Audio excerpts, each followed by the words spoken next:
නීති ක්‍රියාත්මක කරන ආයතනවල ස්වාධීනත්වය අවශ්‍ය කරන ඒවට අභියෝග කරන ඒ වගේම හොරු රජ කරන මේ කොමිසම පිළිබඳව කතා කරන්නත් මේ කොමිසම පරද්දන්නේ කොහොමද කියලා කතාවක් තමයි අපි කවුරුත් එවෙල්ලා ඉන්නේ. එතකොට දැනටමත් අපි කවුරුත් දන්නවා අපිට මීට කලින් කතා කරපු පුල් කුමාරපුරම නීතිඥතුමා ඒ වගේම අශෝක් පිරිස් මහත්තයා මේ කොමිසමේ නීතිමය පැත්ත, තාක්ෂණික පැත්ත, සදාචාරමය පැත්ත පිළිබඳව කරුණු ගොඩාක් ඉදිරිපත් කළා. මම හිතනවා ඒ කරුණු අපි නැවත ඉදිරිපත් කරන්න අවශ්‍ය නැහැ කියලා. දැන් අපිට පැහැදිලි කාරණයක් තියෙනවා ගෝඨාභය රාජපක්ෂ මහත්තයා ජනාධිපති වෙලා ඊළඟට ඒ ජනාධිපති බලතල පාවිච්චි කරගෙන කරපු ප්‍රධාන වැඩ දෙකක් තිබ්බා. කොමිෂන් දෙකක් පත් කරා. ඊට අමතරව තව එකක් තිබේ තමයි ඔහුට විධායක බලය වැඩි කර ගැනීම සඳහා විසින් සංශෝධන සම්මත කර ගැනීම. නිසා ගෝඨාභය රාජපක්ෂ මහත්තයා බලයට ඇවිල්ලා කරගත්තු වැඩ අතර තියෙන ප්‍රධානම වැඩ ගත්තොත් ජනතාවට කිසිවක් ලබන දේවල් කරලා නැහැ. රට වෙනුවෙන් යමක් කරලා නැහැ. කරන් තියෙන එකක් තමන්ගේ බලතල වැඩි කරන් තියෙනවා. දෙක මේ කැකිල්ල කොමිසමපත් කරලා තමන්ට හිතවත් රාජපක්ෂ පවුලේ සහ තමන්ට හිතවත් නිදහස් කරගන්නත් ඔවුන්ට විරුද්ධව නඩු පවරන්න කටයුතු කරපු වංචා දූෂණ හොයපු අයට ඉරේව කටයුතු කරලා උන් බියවත් ගන්න, ඉරගත කරන්න නැත්නම් ප්‍රජායිතිය හොස් කරන වගේ දේවල් කරන්නත් තීන්දුවක් ගන්න තමයි කොමිසමපත් කරලා තියෙන්නේ. තව කොමිසමපත් කරා පාස්කු කොමිසම කියලා ඒකේ වාර්තාවෙත් තියෙනවා. ඒ වාර්තාව හංගගෙන ඉන්නේ. ඒ නිසා අපිට තා පැහැදිලි මේ කැකිල්ලේ කොමිසම කියලා අපි නම් කරන මේ කොමිසම මේක ඒගොල්ලෝ නම් කරේ දේශපාලන පරිගැනීම් විමර්ශන කිරීමේ කොමිසම කියලා. එතකොට මේක දේශපාලන පරිගැනීම් විමර්ශන කිරීමේ කොමිසම කියලා නම් කරාට ඇත්තට මේක පරිගැනීමේ කොමිසම. මේක තමයි ඇත්ත පරිගැනීමේ කොමිසම. එතකොට මේ පරිගැනීමේ කොමිසම දාලා ඒගොල්ලෝ සූදානම් වෙනවා නම් මේ රටේ බරපතල අපරාධ කරපු මහජන මුදල් වංචා කරපු රාජ්‍ය දේපල අවභාවිතා කරපු මිනිස් ඝාතන සිදු කරපු පැහැර ගැනීම කරපු බරපතල අපරාධ කරපු Tamanට හිතවත් කණ්ඩායමක් නිදහස් කරගන්නත් එතකොට මේ අපරාධ වෙනුවෙන් යුක්තිය ඉටු කර ගැනීම සඳහා මැදිහත් වෙච්ච පොලිසිය මහත්තුරු, CID මහත්තුරු, මූල්‍ය අපරාධ කොට්ටාසේ මහත්තුරු, නීතිපති දෙපාර්තමේන්තුවේ අල්ලස් කොමිසමේ මහත්තුරු නවර මේ සියලු දෙනා වර්ධකාර කරන්නත් අනිත් පැත්තෙන් ගත්තම දේශපාලන වශයෙන් Tamanට අභියෝගාත්මක අයට විරුද්ධව මේ නීතිය පාවිච්චි කරන උත්සාහ කරනවා අපි දකිනවා එතන බරපතල ප්‍රශ්නයක් තියෙනවා. ඒ නිසා අපි කැමැති පටන් ගන්න අර උපල් කුමාරපුර මහත්තයා නතර කරපු දැනුම් පටන් ගත්ත හොඳයි කියලා මට හිතුණා. මෙහෙම තත්ත්වයක් මතුවලා තියෙනකොට ගෝඨාභය රාජපක්ෂ මහත්තයලා මේ සෙල්ලම් කොමිසමක් කැකිලි කොමිසමක් දාලා අපේ රටේ නීතිය සහ යුක්තියක සෙල්ලම් කරනවා නම් අධිකරණයේ තවදුරටත් වළංගුභාවය නැති කරනවා නම් වර්ධකරුවන්ට අපරාධකරුවන්ට වර්ධකරු සමහර අය දැන් පිළියම් මේ සමහර අය වර්ධකාර කරලා තින් දැන්ටමත් දැන් හිරේ ඉන්න සමහර අය. එතකොට ඒ වගේ නිදහස දීලා නඩු වයින් කරලා Tamanට අභියෝගයක් වෙන දේශපාලන නායකයින්ට විශේෂයෙන්ම අපේ පක්ෂ නායක කුමාර දසනායක සහෝදරත් මේ නාමත් මේක ඇතුළේ තියෙනවා. එයාට දඬුවම් උත්සාහ කරනවා නම් මොකක්ද අපි කරන්නේ? ප්‍රජාතන්ත්‍රවාදයේ ගරු කරන පුරවැසියන් හැටියට මොකක්ද අපි කරන්නේ? ප්‍රජාතන්ත්‍රවාදය පිළිබඳ කතා කරන සංවිධාන මොකක්ද කරන්නේ? නීතියේ ස්වාධීනත්වය, අධිකරණ ස්වාධීනත්වය පිළිබඳ විශ්වාස කරන ආයතන පුද්ගල මොකක්ද කරන්නේ? දේශපාලන වශයෙන් ගත්තොත් එම යුක්ති සාධාරණ ඉෂ්ට කරන අය මොකක්ද කරන්නේ? ජනතා විමුක්තිය අය මොකක්ද කරන්නේ? අපිට මම හිතන්නේ අපි කාටත් පුළුවන් වැඩ දෙකයි තියෙන්නේ. මොකද එකක් තමයි ගෝඨාභය රාජපක්ෂ මහත්තයා ඉස්සරහා දන ගහලා බයටපත් වෙලා බැගෑපත් වෙලා යටත් වෙන එක. නැත්තම් මේ අහික්තුවට එරෙහිව සටන් කරන එක. නිසා අපි ඊට පැහැදිලිව කියනවා අපි තුන අපේ ජනතාවේම ගත යුතු කියලා මොකද්ද? අපි තෝරගන්නේ ගෝඨාභය රාජපක්ෂ මහත්තයා ඉස්සරහා දන ගහන මාවත නෙවෙයි මේ අයුක්තියට එරෙහිව සටන් කරන මාවත තෝරගන්න අපි ලෑස්ති කියලා අපි කියනවා. ඒ සටන් කරන මාවත තෝරා ගැනීමේ පණිවිඩය තමයි මේ සම්මන්ත්‍රණ මාලාවෙන් අපි දෙමින් යන්නේ. ඒ නිසා ගෝඨාභය රාජපක්ෂ මහත්තයාට ඒගොල්ලන්ගේ සෙල්ලම් කොමිසම් වලට ඒගොල්ලෝ හදන මේ උත්සාහයන්ට බය වෙන යට කරන්න පුළුවන් දනින් නටන පිරිසක් නෙවෙයි අපි කියන එක අපි ඒගොල්ලන්ට කියන්න ඕන කම තියෙනවා. නිසා අපි ස්ථිරවම මේකට හේරව සටන් කරනවා.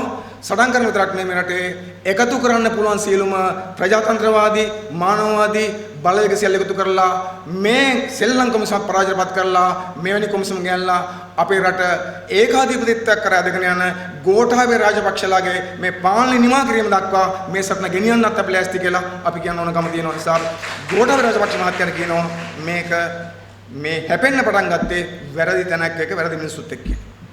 දැන් අපි හොඳටම දන්නවා ගෝඨාභය රාජපක්ෂ මහත්තයා දැන් ඔහුගේ පාලනයට අවුරුද්දකට පොඩ්ඩක් වැඩිලා තියෙන මාස 15කට කිට්ටුයි මාස 15ක ගෙනකොට අපි කවුරුත් දන්නවා අපේ රටේ පාලකයෙක් ලෙස අතිශය අසාර්ථක වෙලා තියෙනවා. හොඳටම අසාර්ථකයි. මත අපේ රටේ කිසිම පාලකයෙක් ජනාධිපතිවරයෙක් නැත්නම් අගමැතිවරයෙක් මෙතරම් ඉක්මනින් මෙතරම් අසාර්ථක වුණේ නැහැ. ගෝඨාභය රාජපක්ෂ මහත්තයා අසාර්ථක වෙලා විතරක් නෙවෙයි අපේ සමාජය ඇතුලේ විහිළුකාරයෙක් බවට පත් වෙලා තියෙනවා. ඒ නිසා ඔය කැකිල්ලේ කොමිසම මම හිතන්නේ යාට ගැළපෙන හරියටම. කැකිල්ලේ වර්ගයේම විහිළුකාරයෙක් බවට පත් වෙලා තියෙනවා. නිසා අපි දැකීම ඉන්න ඔය අතර වටේ විහිළු කරමින් යනවා. ගෝඨාභය රාජපක්ෂ මහත්තයා බලයට ආවේ බලය ගන්න ජනතාව මත හදපු බලාපොරොත්තු ඔක්කොම දැන් වෙනකොට 100ක් දින දාලා ඉවරයි. දැන් ගෝඨාභය රාජපක්ෂ මහත්තයා ලක්ෂ 69 ඡන්ද අරගෙන බලයට එනකොට ඔහුව බලයට ගේන්න අපි දන්නවා විශාල පිරිසක් මැදිහත් වුණා. ඔය වියත් මග කියලා කණ්ඩායමක් මැදිහත් වුණා. දේශපාලන පක්ෂ ගොඩක් මැදිහත් වුණා. භික්ෂුන් වහන්සේලා කණ්ඩායමක් මැදිහත් වුණා. කාදනතුමා පවා ඒ දවස්වල ඒ පැත්තට හිටියා. ඉතින් ඒ නිසා එහෙම මැදිහත් වෙලා ගෝඨාභය රාජපක්ෂ මහත්තයා ගේනකොට ගෝඨාභය රාජපක්ෂ පිළිබඳව ඇත්තට ඔහු නොතිබිච්ච විශාල ප්‍රතිරූපයක් නෑ. අපි ඒක කවුරුත් දන්නවා. ගෝඨාභය රාජපක්ෂ කියලා කියන්නේ නීති හැමෝටම සාධාරණ කරන කෙනා. පෞල් වාදයට තියන්න පුළුවන් කෙනා. ඊට පස්සේ අපි ගත්ත පරිසරය රකින්න පුළුවන් කෙනා. විනය රකින්න පුළුවන් කෙනා.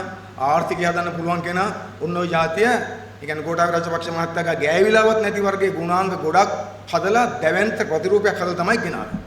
අපි දකිමින් ඉන්නේ මොකද්ද? අපි දකිමින් ඉන්නේ හදව ප්‍රතිරූපය සඳහා කිව්ව කාරණාවල අනිත් පැත්ත තමයි ගෝඨාභය රාජපක්ෂ මහත්තයා ගාව තියෙන්නේ. උට ආර්ථිකය හදන්න බෑ කියලා ඔප්පු කරලා ඉවරයි. අඩු ගානේ බඩු මිල අඩු ගන්න බෑ කියලා ඔප්පු කරලා ඉවරයි. ගැසට් ගණනාවක් ගහලා තියෙනවා බඩු මිල අඩු වෙන්නේ නැහැ. එනිසා ජනාධිපතිකමෙන් 7 පහක වැඩක් නැහැ. ලංකාවේ හාල් මිල අඩු ගන්න ගැසට් 5 දකෝද ගැහුවා. හැබැයි හාල් මිල අඩු වුණේ නැහැ. ලංකාවේ හාල් මිල තීන්දුව කරේ ගෝඨාභය රාජපක්ෂ මහත්තයා නෙවෙයි ඩඩ්ලි සිරිසේන මහත්තයා. එනිසා ඒක කරන්න බෑ කියලා ඔප්පු කරලා තියන්නේ යා. ඊළාට නීතිකරු කොට හදන්න බෑ කියලා ඔප්පු කරලා තියෙන්නේ. නීති හැමතෙම සාධාරණ කොට සාධාරණ වෙලා නැහැ. නීති තැන් වල එක එක જાති නීති තියෙන්නේ. ඒතරේ පරිසර රකින්නකොට එහෙම රකින්න පුළුවන් නැහැ. දැන් පරිසර විනාශයක් පටන් ගන්න තියෙන්නේ. හැමතැනම පරිසර විනාශ කරනවා.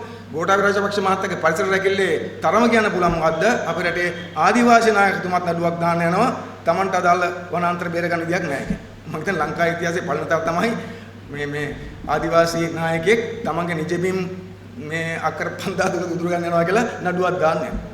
ඒ જાති කෙනෙක්.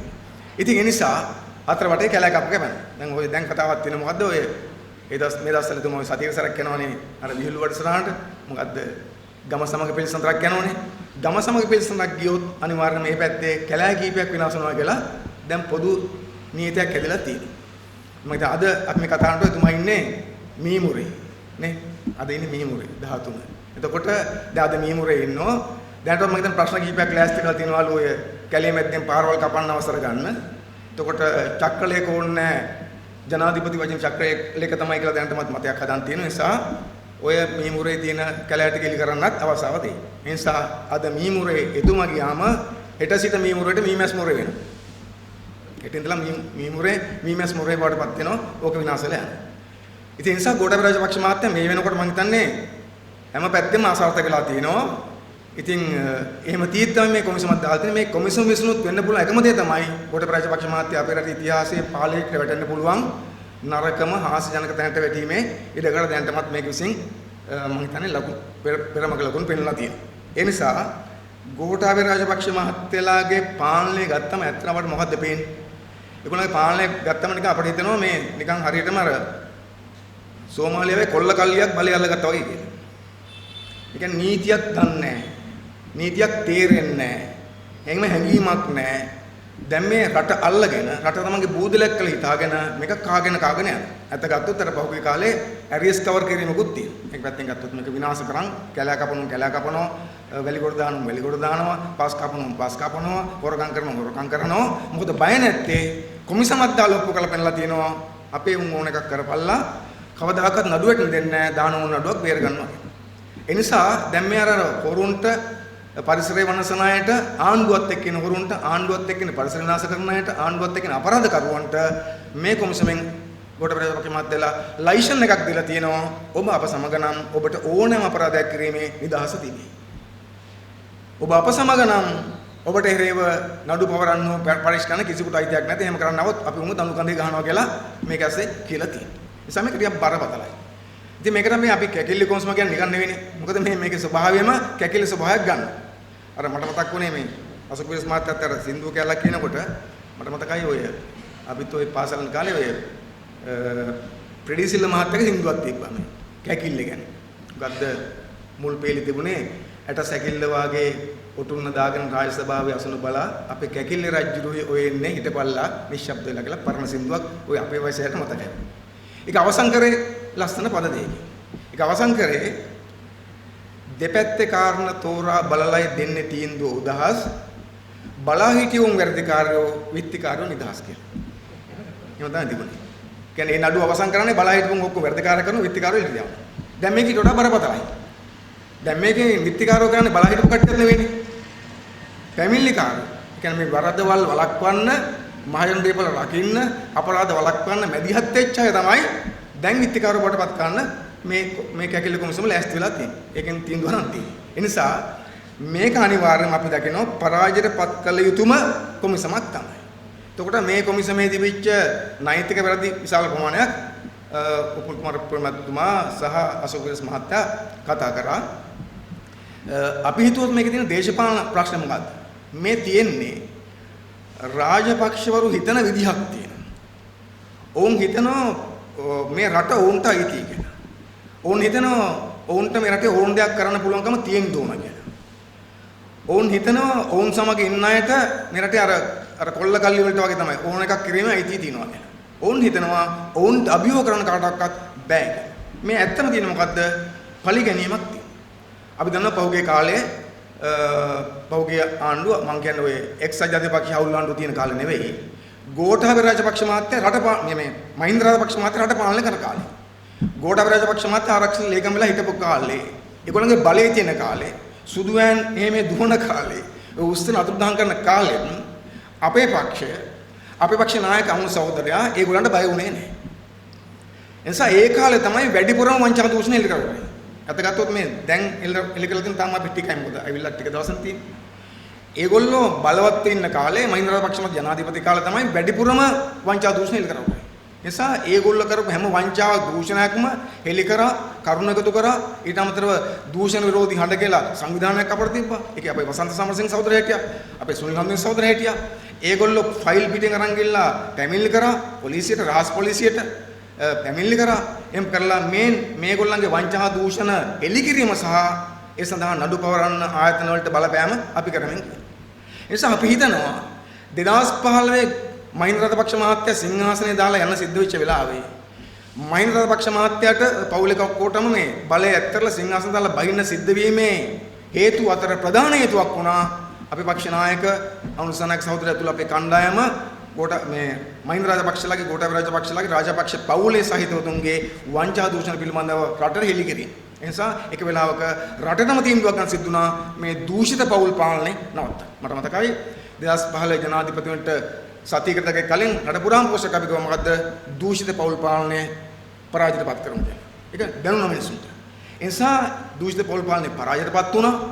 අවුරුදු 5ක වලට විපක්ෂණ සිද්ධ වුණා. නඩු වැටුණා. නඩු වලට යන්න සිද්ධ වුණා සමහරුන්ට. ගෝඨාභය නඩුවට ගියේ නැති වුණාට යන්න සිද්ධ වුණා. සමහරු රක්ෂණ බණ්ඩාරගතකට වුණා. ඒ නිසා අපි දන්නවා වේදනාවක් තියෙන කෝපයක් තියෙනවා. හොරකම් කරා ඒගොල්ලෝ හිතන්නේ හොරකම් කරාම වෙන වගේම තමයි ඒගොල්ලෝ හොරකම් කරනවා. අනිගොල්ලෝ අහක බලන් ඉන්නවා.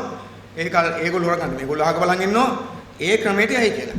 නමුත් එහෙම සිද්ධ වුණේ ජනතා විමුක්ති පෙරමුණ අපේ පක්ෂ නායකයෝ මොකද කරේ මේ හොරකම් හෙළිදරව් කළා රට ඇතුලේ රාජපක්ෂවරු හුරු කියන සන්නාමයට උණතකරු කරා. එතකටත් අපේ රට ඇතුලේ රාජපක්ෂවරු කියලා කියන්නේ ඔක්කොම මහජන දේපල් හොරකම් කරන හොරකම් නෑමක් කියලා සමාජගත කරන්න විශේෂයෙන්ම අපේ පක්ෂ සහ විශේෂයෙන්ම අපේ පක්ෂ නායක අමුණු සහෝදරයා විශාල කාර්යභාරයක් කරා. ඒ වේදනාව ඒගොල්ලන්ට තියෙනවා. ඒක අපි දන්නවා. හැබැයි මේ වේදනාව තිබ්බට ඒගොල්ලන්ට අපට විරුද්ධව නඩු දාන්න පුළුවන් කමක් නැහැ. ඔබ කල්පනා කරන්න අපට විරුද්ධව නඩු දාන්න පුළුවන් වුණා මොකද වෙන්නේ? එහෙනම් මේ කොමිෂන් ඕන වෙන්නේ නැහැ. එන නඩු දාන්න බෑ මොකද අපි මේ රටේ කිසිම නීතියක් උල්ලංඝනය කළා නැහැ. අපේ පක්ෂ කවුරු හරි අපේ පක්ෂ නායක අමු සහෝදරයා හරි මේ රටේ කිසිම නීතියක් උල්ලංඝනය කළා නැහැ. මේ රටේ මහජන දේපල ස්තම්භ සතයක් අපි වංචා කරලා නැහැ. මේ රටේ මහජන දේපල ස්තම්භ සතයක් අපි අයථා ලෙස භාවිතා කරලා නැහැ. අපේ පක්ෂ නායකයෝ වැටුප් නොලබා වැඩ කරන අය. පාර්ලිමේන්තුවට හම්බෙන മന്ത്രിවටපත් ගන්න නැතුව වැඩ කරන අය. ඒසම මහජනතාව නාස්ති කරලා නැහැ. අපි අපරාධ කරලා නැහැ, සම්බන්ධ වෙලා නැහැ. ඒ නිසා අපරාධ සම්බන්ධයෙන් හරි වංචා දූෂණ සම්බන්ධයෙන් හරි මහජන මුදල් අවබෝධ කිරීම සම්බන්ධයෙන් හරි මොකක් හරි සම්බන්ධයෙන් අපිට විරුද්ධව නීති ක්‍රියාමාර්ග ගන්න නැහැ. ගෝඨාභය රාජපක්ෂ මහතා හිරවිච්ච තැන උතන. එහෙනම් මොකද්ද? එහෙනම් දැන් ඒකට වෙන පාරක එන්න ඕන. නඩු දාන්න බෑ අපට විරුද්ධව. අපි අභියෝග කරන්න පුළුවන් දාන්න කියලා දැන් අපට විරුද්ධව ඕනෑම අධිකරණයක නඩු දාන්නකෝ. නඩු දාන්න බෑ. නඩු දාන්න දේවල් නැහැ. නඩුවක් දාන්න පුළුවන්ද? ටැමිලි කරපු කරද කියලා සාමාන්‍ය අධිකරණේ. එහෙම දාන්න බෑ. ඒ නිසා මොකද කරේ? ඒකට වෙන පාරක් ඕන. හොයාගත්ත පාර මොකද්ද?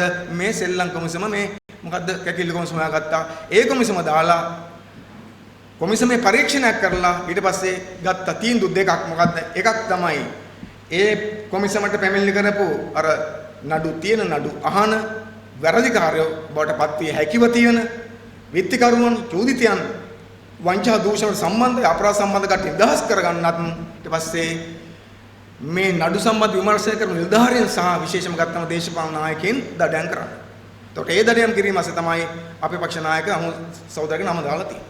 දැන් එතකොට අපි දන්නවා ඔය උපුල් කුමාරපුර මහත්තයා කිව්ව මේක ඒ කියන්නේ අර කොමිසමේ පිටු 2000ක වාර්තාවක් තියෙනවා. ඒ වාර්තා පිටු 2000 කොවිල හැදුවද අපි දන්නේ නැහැ. මොකද ඔය ගැන කතන්දර ගොඩක් තියෙනවා. ඔය දැන් තියෙන හදපු වාර්තා නෙවෙයි කියලා කතාවකුත් තියෙනවා. දීපු වාර්තාව මහින්ද රාජපක්ෂල වෙනස් කරා කියලා කතාවකුත් තියෙනවා. ඒවා මොකක් හරි පරීක්ෂණ කරන ආයතන කරන්න ඕන දේවල්. ඉතින් ඒ නිසා ඒක ඇතුළේ තියෙනවා නිර්දේශ කීපයක්. ඒ නිර්දේශ අතර ඇමුණුම එකේ තමයි 20 දෙනෙක්ගේ නම් තියෙනවා. ඒගොල්ලෝ අර පොදු දේපල අවභාවිතා කළාය දේශපාලන බල ගැනීම කරායි කියලා නිර්දේශ කළා තියෙනවා. ඒගොල්ලන්ගේ ප්‍රජායිතිය හොස් ගන්න උපරිම අවුරුදු 7කට කියලා. ඊට අමතරව තියෙනවා එක් නඩුවට අදාළව නඩුවේ දැන් තියෙන නඩුව නිදහස් කරන්න, නඩුව අයින් කරන්න, නිදහස් කරන්න සහ ඒ නඩුව පවරන්න දායක වෙච්ච අයට නැවත නඩුව පවරන්න.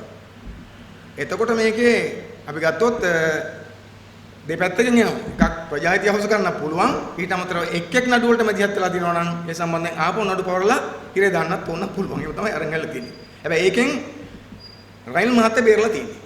අයින් මාත්‍යට නෑ අර එක් නඩු වල සම්බන්ධ ප්‍රශ්න. ඒ නිසා ඒගොල්ලෝ පන්ති බේරගෙන තියෙනවා. ඉතින් අපි දන්නවා මේ කොටු කරන් යන්නේ කවුද? ඒගොල්ලන්ට තරහින් ඉන්න නිලධාරි ටිකක් ඉන්නවා. ඔය ශානි අබේස්කර මහත්තයලා වගේ නිලධාරි ටිකක් ඉන්නවා. ඊට අමතරව විශේෂයෙන් ගත්තොත් ජනතා විමුක්ති පෙරමුණේ අපේ පක්ෂයේ නායක අනුසෞදරත් එක්කෙන් අපි දන්නවා ඒගොල්ලන්ට දේශපාලන වශයෙන් ගත්තම විශාල කෝපයක් වේදනාවක් තියෙනවා. මොකද අද ගත්තම ඒගොල්ලන්ගේ ආණ්ඩුවට තියෙන ඒගොල්ලන්ට තියෙන ප්‍රබලම අභියෝගයකට පත් වෙලා තියෙන වෙන කවුරක්වත් නෙවෙයි පාර්ලිමේන්තුව තුලේ අපේ පක්ෂ නායක ජාතික ජන බලවේගයේ වෙනුවෙන් පෙනී ඉන්න අනුරසනායක සහෝදරයා. දැන් ගන්න මේ පාර්ලිමේන්තුව අපි දන්නවා ඒගොල්ලන්ට 3/2 බලයක් තියෙනවනේ. 3/2 දෙවන්ත බලයක් තියෙන පාර්ලිමේන්තුව මොකද වෙනවද කමතින්නේ ඒගොල්ලන්ට විරුද්ධව කතා නොකර ඉන්න බෑ.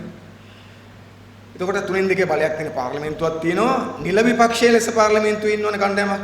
ඒගොල්ලෝ වෙන කතා කියක ඉන්නවා. අද ගත්තොත් ඒගොල්ලෝ පොඩි අර මේක කැකිල්ල නම් කැකිලි දෙක වගේ තමයි ඒ කණ්ඩායමක් තියෙන්නේ.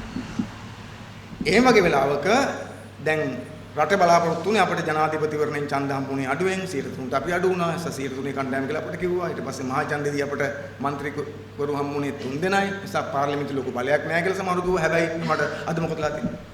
අද පාර්ලිමේන්තුවේ ඒගොල්ලන්ගේ 250කට කිට්ටුව ඉන්නවා. 150කට කිට්ටුව ඉන්නවා පාර්ලිමේන්තුවේ ඒගොල්ලන් කණ්ඩායම. එච්චර ප්‍රමාණයක් ඉඳද්දි විපක්ෂණික කට්ටිය නිරමින් දැද්දි 3 දෙනෙක් විතරක් එක්ක ඉන්න අනු සහෝදරයා අද පාර්ලිමේන්තුවේ ආණ්ඩුවේ සීළු වංචා දූෂණ හෙළිදරව් කරමින් ආණ්ඩුවේ ඇත්ත නිරෝධය කරන්න කටයුතු කරමින් තියෙනවා. ඒ අනුව තමයි පොගදස්සල ඔය සීනි බදු අඩු කරපු වංචා හෙළිදරව් කරා. ඊළඟට ඒ වගේම පොල් තෙල් ගේනකොට ඒත් ඔය බදු සඳහා ගාපු ගැසට් පාවිච්චි කරලා පොල් තෙල් වලින් කොහොමද හොරකම් කරගත්තේ අර එක්තරා ව්‍යාපාරිකයෙක් කෙනෙක් හෙළිදරව් කරා. ඊළඟට ඔය සිගරට් මේ මිලදී ගැනීම සඳහා ණයගත්තු හෙළිදරව් කරා. දැන් මේ පෙරද ගත්තොත් එimhe සෙරමික් භාණ්ඩ ලංකාවට ගෙන්වීම සඳහා ගහපු තහනම් ගැසට් එක නැවත තහනම් විවත් කරලා ආයි පනවන එක සම්බන්ධයෙන් ගත්තම මොකක්ද කියලා එළිකරව කරා නිසා ඒගොල්ලෝ තමන්ගේ ව්‍යාපාර හේතුවතුන්ට ලාභ ගන්න, ජාවාරම් කරන්න, ඉඩ ලබා දෙමින් කරන වැඩ කටයුතු පාර්ලිමේන්තුවේදී සංඛ්‍යා දත්ත කරුණු සහිතව ඉදිරිපත් කරලා ආණ්ඩුවේ මේ ඇත්ත ස්වභාවය පිළිබඳව හෙළිදරව් කරන්නේ අපේ පක්ෂ නායකයන් උසල්ලා. ඒ නිසා ඒගොල්ලෝ දන්නවා පාර්ලිමේන්තුව ඇතුළත ඒගොල්ලන්ට වෙන කවුරු හිටියක් ප්‍රශ්නයක් නැහැ. අනුර දිසානායක පාර්ලිමේන්තුවේ ඉන්න එක අභියෝගයක් ඒගොල්ලෝ. එimhe හඬක් නගන්න පුළුවන් වෙලා තියෙනවා. ඒ නිසා ඒගොල්ලෝ කල්පනා කරනවා අනුර දිසානායක පාර්ලිමේන්තුවෙන් අවුරුදු 5ක් 6ක් ඉවත් කරගන්න පුළුවන් නම් හොඳයි කියලා කල්පනා කරනවා වෙන්න පුළුවන්කම තියෙනවා. මොකද අනික් කවුරු හිටියක් ප්‍රශ්නයක් නැහැ. සජිත් ප්‍රේමදාස හිටියට ඒගොල්ලන්ට ප්‍රශ්නයක් නැහැ. ඔය එකක්වත් සිද්ධ වෙන්නේ නැහැ. කතා බහ මොකක් සිද්ධ වෙන්නේ නැහැ. කතාවක් කරන්න ගියත් ඒගොල්ලෝ කිව්වොත් එහෙම තමසි කාලේ මෙච්චර හොරම් කරගම වාඩි වෙන සිද්ධ වෙනවා. මොකද දෙගොල්ලම හොරුනේ. එතකොට ඒ නිසා හොරුන්ට බෑනේ හොරු ගැන කතා කරන්න.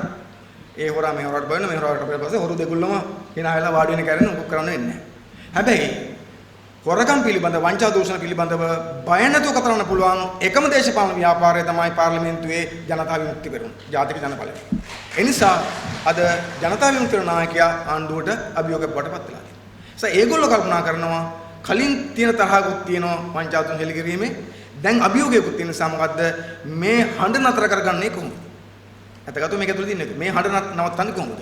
ජනතා විමුක්ති පෙරමුණේ ක්‍රියාකාරීත්වය අඩබන කරගන්නේ කොහොමද? පාර්ලිමේන්තුව තුල දේශපාලන තුල අනුර කුමාර දිසානායක සහෝදරයාගේ හඬ නතර කරගන්නේ කොහොමද කියන අභියෝගය කරන්නේ. ඕක සඳහා තමයි මේ අලවැල් වට අරන් දාපු මේ රවුම් පාර ගිහිල්ලා මේ සෙල්ලම් කොමිසම හදලා තියෙන්නේ. ඒ නිසා අපි ඒගොල්ලන්ට කියන්න ඕනකම තියෙනවා එකක් මේ කොමිසම දා ගැනීම හරහා ගෝඨාභය රාජපක්ෂ මහත්තයා ඇත්තගත්ව අපි කියන්නේ නතු මේ නැති නඩුවක් දාගත්තේ කියලා. දැන් ඔය ගෝඨාභය රාජපක්ෂ මහත්තයාව සමහරව කිව්වනේ කාලේ හිට්ලර් වගේ වෙන්න ඕන කියලා. මට මතකයි කවුරු හරි භික්ෂුන් වහන්සේ නමකුත් ඒ කාලේ කිව්වා අපිට තද පාලකෙක් ඕන හිට්ලර් වගේ කෙනෙක් ඕන මහත්තයෝ ඔබතුමා හිට්ලර් වගේ ඇවිල්ලා පාලනය කරන්න කියලා කිව්වා. ඉතින් අපිට තේරෙන්නේ නැහැ ගෝඨාභය රාජපක්ෂ මහත්තයා හිට්ලර් වගේ වෙන්න යනවා කියලා තේරෙන්නේ නැහැ. ඒ වගේ වෙන්නත් හදනවා. හැබැයි මම දැක්ක සමහර දවස්වල පෞද්ගලික දවස්වල ඔය සමාජ ජන මාධ්‍යවල සමාජ ජන මාධ්‍ය තියෙනවානේ ඒව ඇතුලේ මූණු පොතේම කට්ටිය කිව්වා හිතන් හිටි හිට්ලර් වගේ කෙනෙක් කියලා බැලුවන් දැන් ඉන්නේ චැප්ලින් වගේ කෙනෙක් කියලා. මම හිතන්නේ ඒකත් සාධාරණයි. මොකද චැප්ලින් කියලා කියන්නේ බොහොම දක්ෂ තේරුමක් තිබිච්ච රංගන ශිල්පියෙක්. හොඳ දැක්මක් තිබිච්ච මොනස නිසා චැප්ලින්ට සමාන කරන කොහොමත් මම හිතන්නේ චැප්ලින්ට කරන විශාල අපහාසයක් වෙනවා ගෝඨාභය මහත්තයාව. කොමුණත් ගෝඨාභය රාජපක්ෂ මහත්තයා ආවෙත් අද පාලකෙක් වෙන්න. නමුත් දැන් වෙලා තියෙන පොඩි විහිළු පාලකෙක් වඩපත් වෙලා තියෙනවා. ඒ නිසා ගෝඨාභය රාජපක්ෂ මහත්තයා දැන් මේ දෙක අතර දෝලන වෙලාවක නිකන් තද පාලකෙක් වෙන්න හදනවා. නමුත් අපිට පේන්නේ මොකද්ද? විහිළුම තමයි පේන්න පටන් ගන්න තියෙන්නේ. ඉතින් මම කියන්නේ ඒ නිසා හිට්ලර්ට අඳින්න හදනවා නම් අපි කියනවා ඒක ටිකක් බරපතලයි භයානකයි. මොකද හිට්ලර් දිනුවේ නැහැ. කවුරු අඳින්න ඕනේ දිනපු කෙනෙකුටනේ. හිට්ලර් කියන්නේ ලෝකෙම ගුටි කාලේ පැලච්ච මිනිහෙක්. හිට්ලර් කරගත්තු වැරද්ද මොකද්ද? දැන් මේ ගෝඨාභය මහත්තයා කරගෙන වැරද්ද. ඒ තමයි හිට්ලර් එකවරම හැමෝටම ගහන්න ගත්තා. ඊට පස්සේ මොකුනේ? හැමෝම එකතු වෙලා හිට්ලර්ට ගැහුවා. හිට්ලර් පෙරදුනා. හිට්ලර් එකපාරටම ධනවාදී කඳුරටත් ගැහුවා. සමාජවාදී කඳුරටත් ගැහුවා. ඒ නිසා මොකද සිද්ධ වෙන්නේ? කවදාකවත් එකට වැඩ කරන්න කියලා ඉතින් හිටපු ධනවාදී කඳුරේ සමාජවාදී කඳුරේ දෙක එකතු වෙලා හිට්ලර්ට ගැහුවා. අපි තාම එහෙම කල්පනා කරලා නැහැ. නමුත් ඒ නිසා මම කියන්නේ නිසා හිට්ලර් හැමෝත් එක්කම සටන පටලගෙන හැමෝගෙම ගුටි කාලා හැමෝගෙම පහර කාලා පරාජයටපත් වෙන සිද්ධ වුණා වගේ තමයි මේකත්. මොකද මේකෙන් ගෝඨාභය රාජපක්ෂ මහත්තයා තමන්ගේ සටනට පටලවගෙන තියෙන්නේ හැඳගෙන තියෙන්නේ ජනතා විමුක්ති පෙරමුණ විතරක් නෙවෙයි. ජනතා විමුක්ති පෙරමුණක් තියෙනවා. තව දේශපාලන පක්ෂ කිහිපයක් ඉන්නවා. ඊට අමතරව අපේ රටේ ගත්තොත් එහෙම නීතිපති දෙපාර්තමේන්තුව නිලධාරී. ඒගොල්ලන්ට දේශපාලනිකයන් එළියෙන්න වැඩුණාට ඒගොල්ලන්ගේ හිත ඇතුලේ තියෙනවා මේකට සම්බන්ධයෙන් විරෝධයක් තියෙනවා. ඊට පස්සේ රාජ් පොලිසිය නිලධාරී මාතෘ ගණනාවක්. ඒගොල්ලන්ට මේ සම්බන්ධයෙන් විරෝධයක් තියෙනවා එළිය කතා කරන්න බැරුණාට. ඒ සමහර අය තමයි හම්බුණාම මගට කතාන්නේ අර උපුල් කුමාර පෙරම මැතිතුමා කිව්වාගේ හම්බෙලා දුක කියන්නේ ඒ වගේ. ඒගොල්ලෝ පොලිසිය මහත්තුරු ටික දැන් ඇමන් ගාඩ් නඩුව සම්බන්ධ ගත්තොත් එහෙම ගාල්ලේ පොලිසියට පොලිසිය මහත්තයට ප්‍රශ්නයක්. මොකද යානේ නැව ගත්තේ අතනකට ගාල්ලේ. ඒ වගේ අය. ඉතින් ඒ නිසා මේ රාජ්‍ය සේවයට විශාල ප්‍රමාණයක් ගෝඨාභය රාජපක්ෂ මහත්තයා සටනට කැඳවලා තියෙනවා. දේශපාලන පක්ෂත් එක්ක නීති ප්‍රතිපාර්තමේන්තුව අල්ලස් කොමිසම රාජ් පොලිසිය ඒ නිසා විශාල පිරිසක් ඔහු මේ ප්‍රශ්නදී එකට ඇඳගෙන තියෙන නිසා අපි හිතනවා මේ කොමිසම පරාජයටපත් කිරීම දැන් මේක ජනතා විමුක්ති පෙරමුණේ තනි වැඩක් බවට පත් වෙන්නේ නැහැ. ඒ නිසා අපි කියන්නේ නිසා ගෝඨාභය රාජපක්ෂ මහත්තයා බරපතල වැරද්දක් කරන් තියෙනවා. මොකද එයා මේ සටනට විශාල කණ්ඩායමක් එකට ඇඳගෙන තියෙන නිසා මේ හැමදෙනාම එක විදිහට හිතලා කටයුතු කරන පටන් ගත්තොත් තම තමන්ගේ හැකියාවන් මත අනිවාර්යයෙන්ම ගෝඨාභය රාජපක්ෂ මහත්තයාගේ මේ උත්සාහය පවත්වන්න පුළුවන්කම තියෙනවා.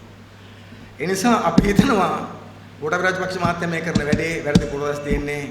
ඒ නිසා මේක මෙහෙම ගියාම කොහේ හරි වෙලාවක මේ කැකිල්ලේ කොන්සමේ හිටපු තුන් දෙනාටත් හිර යන උනෝතින් අපි හිතන්නේ ඒක පුදුම වෙන්න ඕනේ නැහැ කියලා.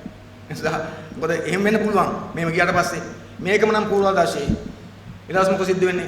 මොකක් කර ආණ්ඩුවක් මාරු වෙච්ච වෙලාවක තව කොන්සමක් දාලා අර කොමිසම ගැන පරීක්ෂණයක් කරලා අනිවාර්යෙන් අහුවෙනව නෙමෙයි. ඒ කොමිසම තීන්දුව වැරදිද කියලා. ඒ ගැන නඩුවක් යවුවොත් එහෙම කැකිල්ලේ කොන්සමේ තුන් දෙනාටත් ඉරපත් කන්න වෙන්න පුළුවන් තත්ත්වයක් අනාගතයේදී නිර්මාණය වෙ හැකියාවක් මේක ඇතුලේ තියෙනවා. ඒ නිසා ගෝඨාභය රාජපක්ෂ මහත්තයලා මේ වෙලාවේ කරන්න ඕන වැඩ පැත්තක තීද්දී මේ කරන්න ඕන නැති වැඩ කරන්න ගිහිල්ලා අනිවාර්යයෙන්ම හත් පොලේ ගා ගැනීමකට තමයි මේ ලෑස්ති වෙන අපි කියන නිසා මේකේ අභියෝගයක් තියෙනවා අපිට රටට අනතුරක් තියෙනවා අධිකරණ අනතුරක් තියෙනවා ඔක්කොම තියෙන ASCII අපි විශ්වාස කරනවා මේකට අපි බය වෙන්න නම් ඕනේ මේගොල්ලන්ගේ තුනෙන් දෙකේ ආණ්ඩුව කියලා කොට අපි කවුරුත් බය වෙන්න ඕනේ නැහැ මොකද දැනටමත් අපිට පේනවා ඒගොල්ලෝ අර හදාගත්තු බලය ඒගොල්ලන්ට නැති වෙලා තියෙනවා ගෝඨාභය රාජපක්ෂ මහත්තයා හිතපු කෙනා නෙවෙයි කියලා දැන් කවුරුත් පිළිගන්න තියෙනවා. මම හිතන්නේ ඔය ගෝඨාභය රාජපක්ෂ මහත්තයා පිළිබඳව හොඳම කතාව පහුගිය කාලේ කිව්වේ එයා කවුද කියන එක සම්බන්ධව හොඳම කතාව පහුගිය කාලේ කිව්වේ ගෝඨාභය රාජපක්ෂ මහත්තයාව ජයක් දිනවන්න වැඩිම මහන්සියක් වෙච්ච භික්ෂුන් වහන්සේලා කණ්ඩායම අතර භික්ෂුන් වහන්සේ නම. කවුද? මාගල් කන්දේ සුදත්ත හාමුදුරුවෝ. මාගල් කන්දේ සුදත්ත හාමුදුරුවෝ එක වෙලාවක බොහොම පැහැදිලිව කිව්වා බලාගෙන ගියාම උන්වහන්සේලා කරගාගෙන ගිහිල්ලා තියෙන්නේ හිස් මෝටාරු උණ්ඩයක් කියලා. හිස් මෝටාරු උණ්ඩයක් මද නැහැ කියලා කිව්වා. හිස් මෝටාරු උණ්ඩ පාවිච්චි වෙන්නේ හමුදාවේ ආචාර පෙළපාළුවලදී විතරයි කියලා කිව්වා.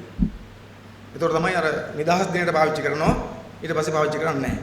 ආචාර පෙළවල විතරයි. ඒකෙන් වැඩක් ගන්න බෑ කියලා කිව්වා. අපි නෙවෙයි කිව්වේ ගෝඨාභය රාජපක්ෂ මහත්තයා දිනවන්න වැඩ කරපු භික්ෂුන් වහන්සේලා කණ්ඩායම හිටපු එක හාමුදුරුවෙක් අපි හඳුන්වන්නේ. ඉතින් එහෙම කතා කියලා තියෙනවා. මට මතකයි ඒ වගේම ඔය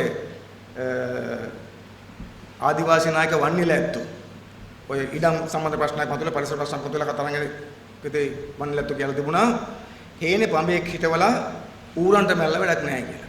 හේනේ පඹේක් හිටවලා ඌරන්ට මැල්ල වැඩක් නැහැ කියලා. එතකොට අපිට තේරෙනවා කවුද පඹය කවුද ඌරු කියලා නේද?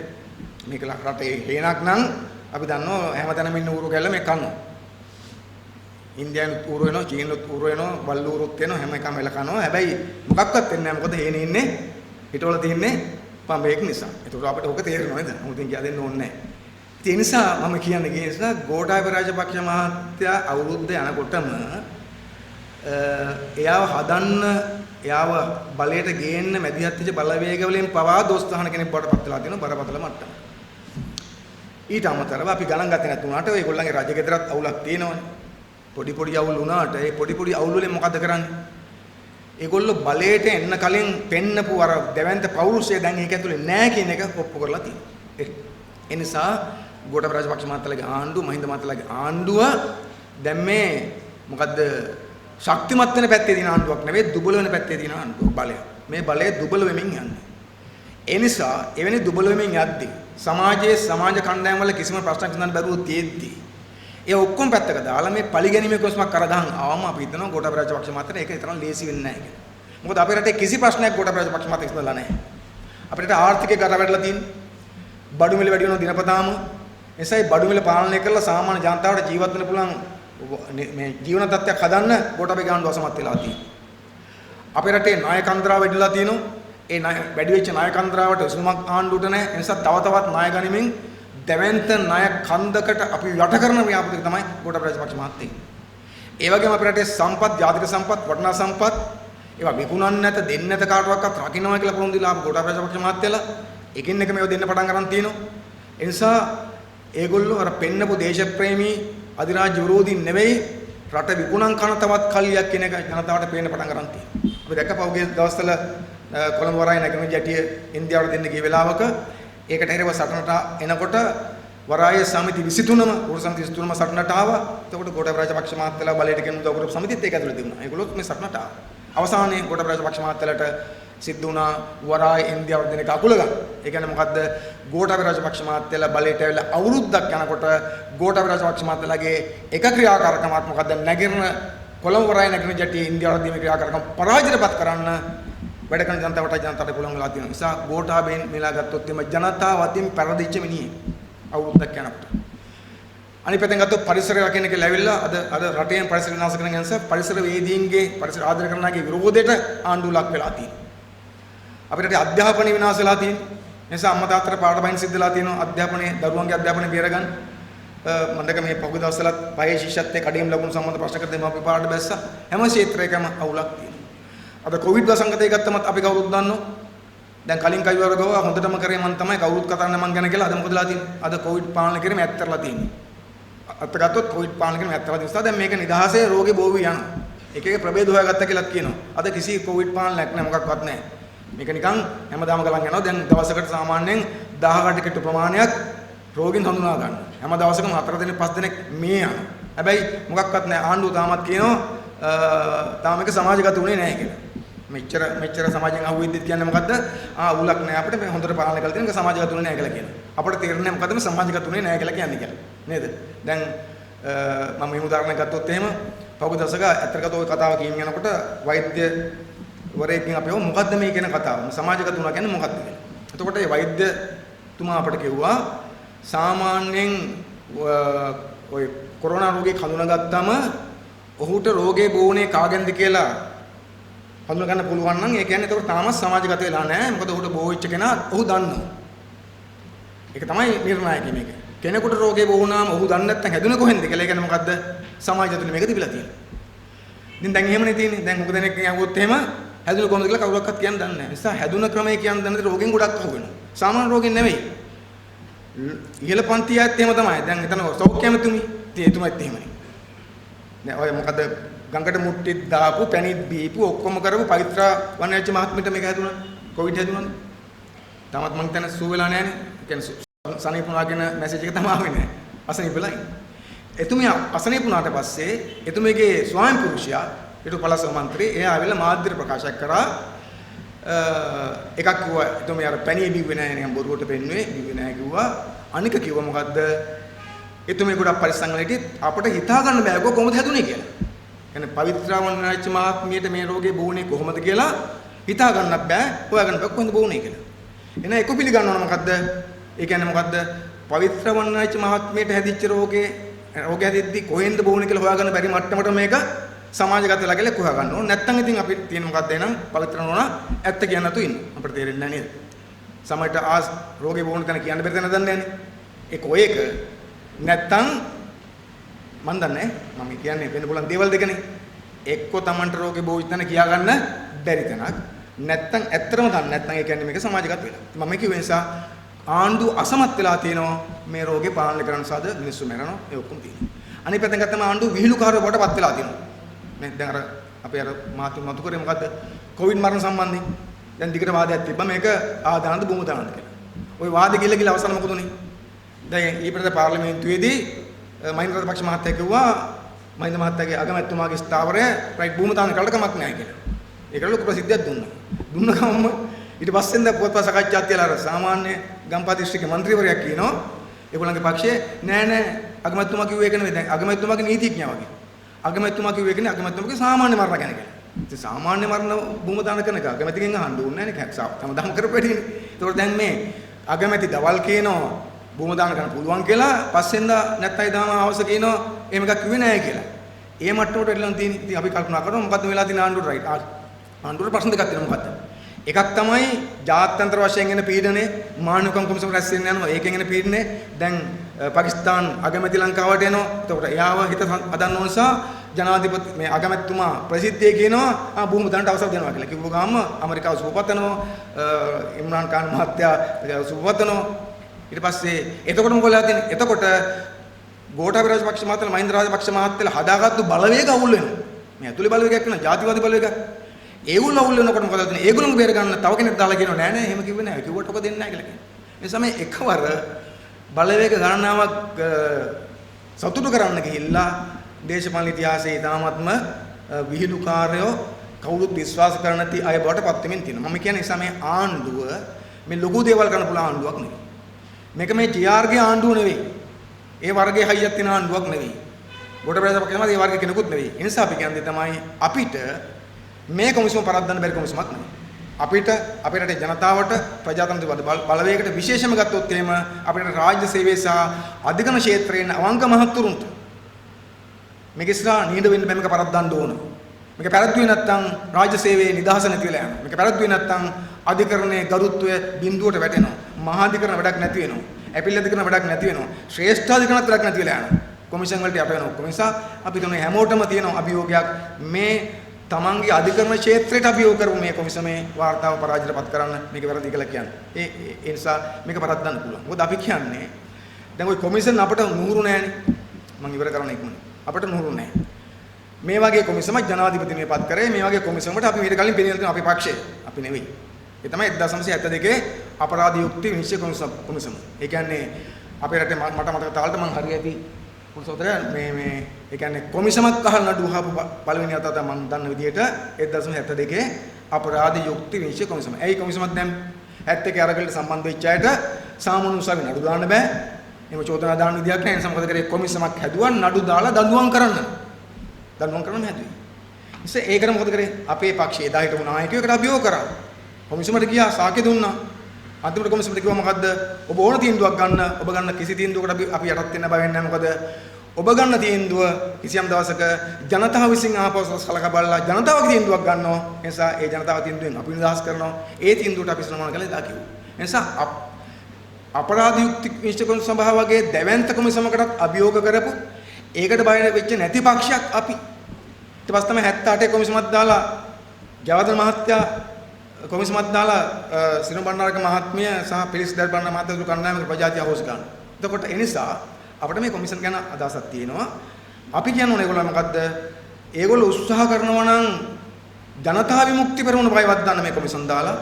ඒගොල්ලෝ උත්සාහ කරනවා නම් අනුරිසානායක සහෝදරයාගේ දේශපාලන ක්‍රියාගත්තය දුබල කරන්න මේ කොමිෂන් දාලා අපි කියනවා ඒක නම් කවදාකවත් සිද්ධ වෙන්නේ නැහැ. මේ කොමිසමට නෙවෙයි කිසිම කොමිසමකට ජනතා විමුක්තිය බයවත් ගන්න බෑ. මොන කොමිසම දාලා මොන ප්‍රජාතිය අවශ්‍ය කරත් අනුසාරක සහෝදරයා මෙරට වෙනුවෙන් කරන කාර්යභාරය එක දශමයක්වත් අඩු කරන්න නැතුව කරන තරම් ධෛර්යයක් වෙනවා කියලා අපි ඔබට සාතික කරලා කියනවා. ඒ නිසා මේ කොමිසම වලට අනුර සහෝදරයවත් අපිවත් බය නැහැ. අනික අපි ආණ්ඩුවට කියන්න ඕනකම තියෙනවා මේ මම පිනින්නේ මේ අනුර සහෝදරයා ගැන විතරක්ම නෙවෙයි මේ කොමිසම විසින් කරන විශාල සමාජමය විනාශයක් තියෙන නිසා මේ ඔක්කොම එකට අරගෙන නමුත් මේ විශේෂයක් ලෙස ගත්තේ මම අපි ඒකට කියනවා අනුර සහෝදරයා කියලා කියන තනි පුද්ගලෙක් නෙවෙයි. අනුර දිසානායක සහෝදරයා කියලා කියන අපේ පක්ෂ නායකයා.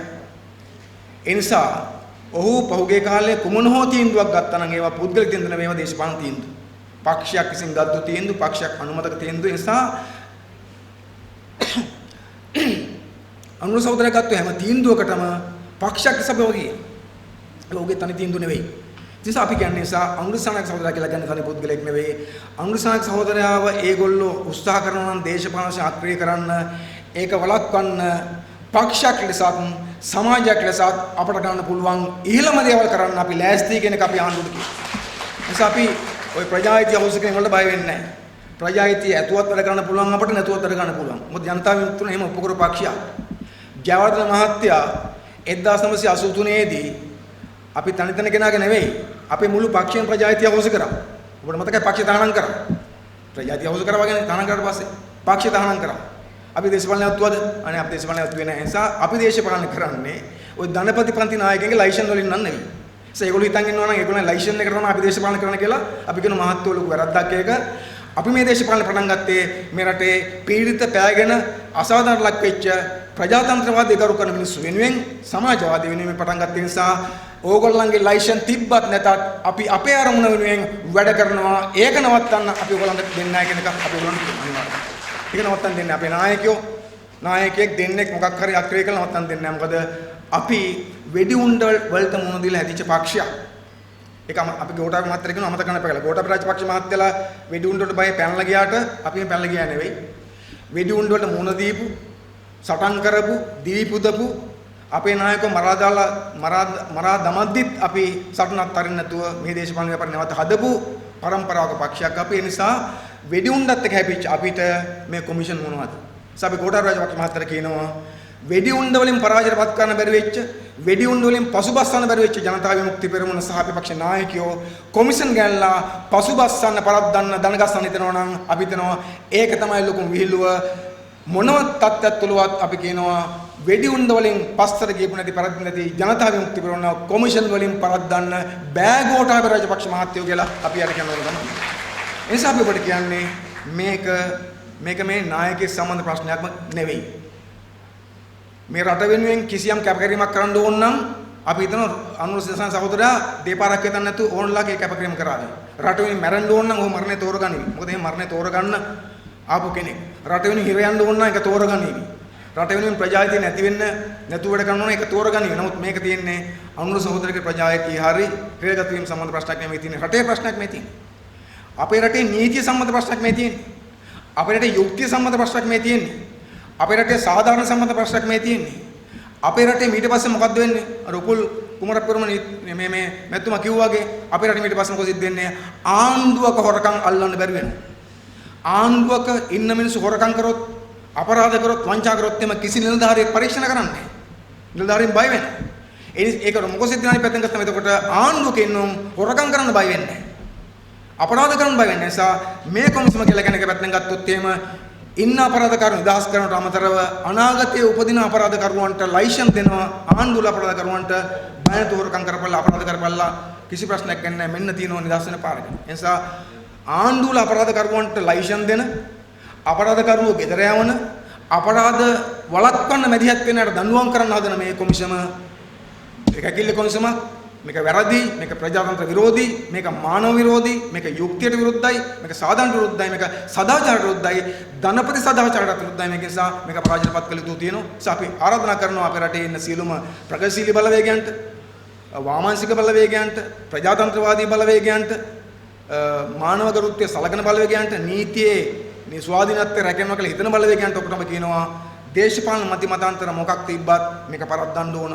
අපි මේ රටේ ජනමාධ්‍ය වලට ලියන කියන අයට නිලධාරීන්ට ජනමාධ්‍ය වේදීන්ට අපි හැමෝටම ඉල්ලීමක් කරනවා මොකද්ද මේක ජනතා විමුක්ති පෙරමුණ සම්බන්ධ ප්‍රශ්නයක් කොට ලව් කරන්න එපා. මේක රටේ ප්‍රශ්නයක්, ජනතාවගේ ප්‍රශ්නයක්, අපේ රටේ නීති ආධිපත්‍යය තියෙනවද නැද්ද කියන සම්බන්ධ ප්‍රශ්නයක්, අපේ රටේ යුක්තිය තියෙනවද නැද්ද කියන ප්‍රශ්නයක් නිසා මේ කොමිසම පරාජයටපත් කරලා ගෝඨාභය රාජපක්ෂලාගේ මේ රාජපක්ෂ මහත්තයලා මේ හදන්න යන මේ කැකිල්ලේ වැඩපිළිවෙල, කැකිල්ලේ නීතිකින් තොරව කරන්න යන වැඩේ මේ හොරකල්ලියක් විසින් හොරකල්ලියක කැමැත්ත පාලනය බවට පත් කරන්න දරන මේ උත්සාහය පරාජයටපත් කළ යුතු තියෙනවා. ඒ සඳහා එකතු වෙන්න, අත්වල බඳ ගන්න, මේ හඬ හැමතැනම ගෙනියන්න, මේ කොමිසම පරාජයටපත් කරන්න පුළුවන් හැමදේම මැදිහත් වෙන්න. ඒ ඇස්සේ අපි කියනවා අපි මේකට මැදිහත් වෙනවා. අපි දන්නවා දැනටමත් නීති ක්ෂේත්‍රයේ මහත්තුරු මේ සම්බන්ධයෙන් අධිකරණ ක්‍රියාමාර්ග ගන්න උත්සාහ කරමින් ඉන්නවා. අපි මේ සම්බන්ධයෙන් ජනතාවට යමින් ඉන්නවා. අපි හිතනවා කිසියම් වෙලාවක මේ සීමා එක්මවා අපට පාරට බහින්න සිද්ධ වෙනවා නම් අපි මහා පාරට බැහැලා මහා පාරේ සටන් කරලා මේ කොමිසම උසාවියේ බැරනම් මහා පාරේ පරද්දන්න ලෑස්ති. ඒකට අපි ජනතා විමුක්ති මොන ලෑස්ති, ප්‍රජාතන්ත්‍රවාදී බලවේග ලෑස්ති. ඒ සතුන් සඳහා එකතු වෙන්න කියන ඉල්ලීම කරමින් ඒ සඳහා ආරාධනා කරමින් ඔබ හැම දිනකටම මම කටවසක් කරන ඔබ මුලම ස්තුති ගායවා.